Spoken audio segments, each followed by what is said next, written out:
Okay, let's talk about political and social analysis. So, in your paper, you'll do one or the other of these, not both. So, there's a big or in the middle here. Okay, one or the other, not both. But we're going to go through both. That will help you and your group decide which one you might sway towards depending on what policy you're doing. So, let's start with political. These are the questions that you answer in a political analysis. How was the policy created? So this goes back to early on in the class when we talked about how laws and policies are made. So how was this policy created? Was it created because the people demanded it? Was it created because legislators decided that they thought it would be important? Was it created by the justice system, so a court decision of some kind? How was it created? So that, again, this goes back to the beginning here. Then who created it? And that would connect directly with those. So if, for example, the people kind of had a movement and it pushed legislators to make a law or a policy, then those two things would be connected in that way, as an example. Then how was the problem defined? How did we get to a definition? Now remember, this goes back to the content analysis that we talked about in the other video. How is that problem defined? And probably here is also who defined it, who decided that it was a problem in the first place. Then how is it legitimized? So this one is how did we get to a place where we felt like this policy was important? So if we take, for example, Social Security, when that was enacted, people lived in poverty and families took care of each other, and the only way that older people, for example, or orphans were taken care of was all through religious means. Churches, religious orders of different kinds would take care of those folks. And then Social Security came in, along with all of those welfare policies that FDR and Congress at that time enacted. So how was it legitimized? How did people come to believe that society doing that the government saying we want these programs for people who are old or people who are orphaned or people who are poor, how did they sell it? How did they legitimize it? How did they get people on board that it was a good idea? And then how was it implemented? Did it just become law and then everybody had to follow it? Did the states have to make amendments or do different things in order to amend it in their own state or implement it in their own state? Is it state driven and federally overseen? So how, again, was it implemented? This also comes into play with the ideologies. We talked early on about political ideologies, and so political ideology would come in here as well. And so those are things that those ideologies you would intertwine in here in the political analysis. Your other option is social analysis. So this one starts, let me back up. So policy. This is how was the problem defined, right? So you have one part about the problem, and everything else is about the policy and how the policy was implemented and created and legitimized and all those other pieces. The only thing about the problem is here and how it was defined and maybe who defined it. And the social analysis, same thing. There's only one part about the problem. So that is kind of where you start in a social analysis, is what are the facts related to the problem that you're looking at.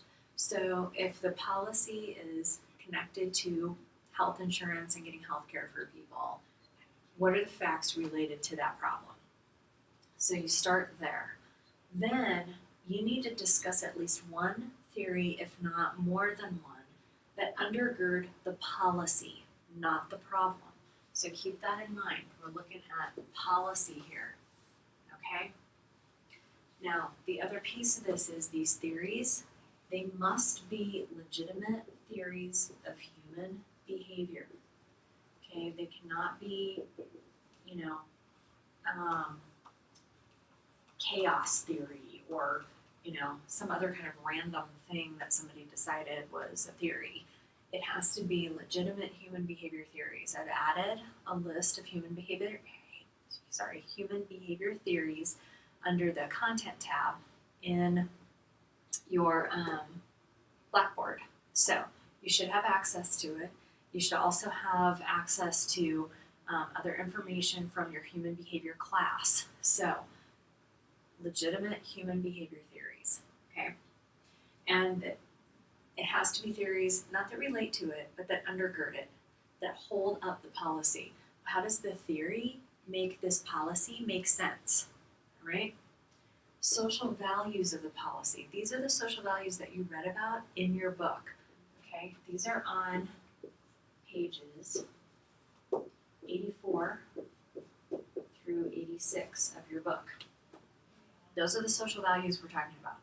Those social values that are defined as pieces of how society looks at things. So you're connecting it to a human behavior theory and you're connecting it to the social values that are as defined by your book on these pages. So you've got facts of the problem, you've got these theories that undergird the policy. So you shift pretty quickly here from the problem into the policy, okay? So make sure you make that shift and you don't continue talking about the problem here because we move into the policy pretty quickly. So human behavior that undergird or supports the policy itself, and then the social values of the policy. What social values does that policy embody? And then the last piece, and the social policy piece, this is the toughest part in my opinion, even though you got to go through theories and values. This is the toughest part, is the goals that are under the analysis. So not the goals of the problem or the policy to fix the problem. It's not that, okay? Not the problem or the policy. Don't do that, okay? It's the goals that you find under the analysis. So this is your analysis, facts related to the problem, theories that undergird the policy, social values of the policy. What are the goals of all of those from the analysis you have just completed? What are the goals under those? It's a tricky part to this analysis. You got to find the goals that come out of these things. Okay, so you got all of this together, right? And then what are the goals that come from that? Okay, so the goals that you see coming out of this part of your analysis. What is the human behavior theory telling you? What are the social values of the policy telling you about how the goals of this policy really line up? Are they what people intended? Are they not what people intended? Sometimes you'll find that the policy actually does what it was intended to do from the beginning as you're relating it back to the facts. But sometimes you'll find not so much. Sometimes you'll find that the policy ended up maybe creating more problems or maybe ended up doing something, creating a different problem. That's what you're looking at here. So it's not the goals of the policy to fix the problem. It's the goals that are under this analysis you've already completed about how the policy is moving forward. Again, any questions or concerns about that, please be sure to email me.